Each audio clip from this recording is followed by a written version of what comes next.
Elle a démarré en Nouvelle-Zélande, ensuite donc en Australie également, et après s'est développée donc sur l'Europe avec la Suède, l'Allemagne, l'Autriche. Elle est déjà très suivie déjà sur les réseaux sociaux, notamment sur Facebook, mais il faut reconnaître que nous en sommes quand même qu'aux prémices. Des vidéos ont été faites et nous espérons que cette campagne va prendre de plus en plus d'ampleur.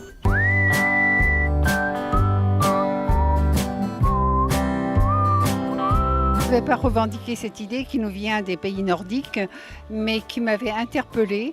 Donc, ce que j'ai souhaité, c'est que reproduire dans notre département ces balles de foin enrubannées d'un film rose pour interpeller les femmes sur le cancer du sein.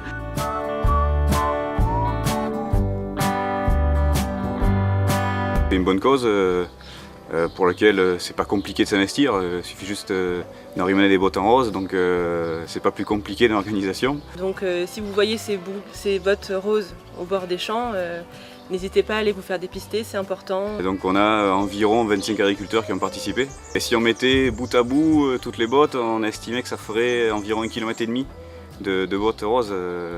C'est pour ça que ça va quand même se voir sur le territoire normalement. Le monde agricole, c'est la ruralité en général, donc le but c'est vraiment de pouvoir inciter les femmes à faire le dépistage, même celles qui sont en milieu rural.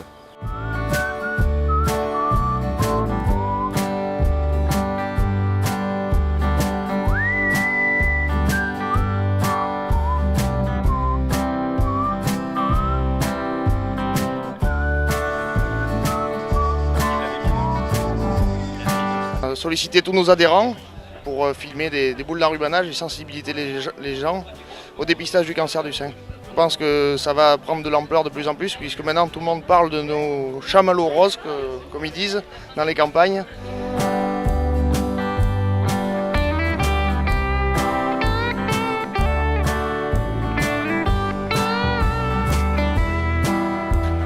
La maladie ou le malheur, il ne choisit pas. Il frappe, tout le monde peut être concerné, donc il n'y a pas besoin d'être plus ou moins, on est tous concernés par la maladie ou par le malheur. Donc après, c'est de savoir les gens qui te donnent les moyens, c'est-à-dire soit de le dépister à 100 ou soit de te prévenir de tout ça, et aussi les gens qui t'accompagnent.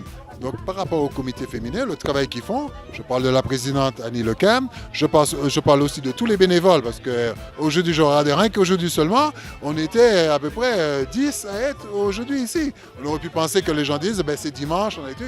Non, tout le monde est concerné, tout le monde est investi, et franchement, chapeau à tous les bénévoles, et de la disponibilité, de la sympathie, et c'est-à-dire de voir aussi l'engouement qu'ils mettent aussi autour de ça. Ça veut dire qu'on ne vient pas là pour se montrer. Non, ils sont au service du comité et chapeau et merci à tous ces bénévoles qui font un boulot magnifique.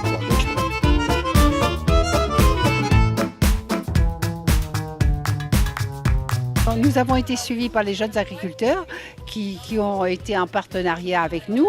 Et aujourd'hui, nous sommes donc à la journée Terre en Fête. Terre en Fête pour finaliser quelque part cette opération. La Dordogne est très bien placée au point de vue donc taux de participation au dépistage. Mais je dis toujours, nous devons rester très vigilants.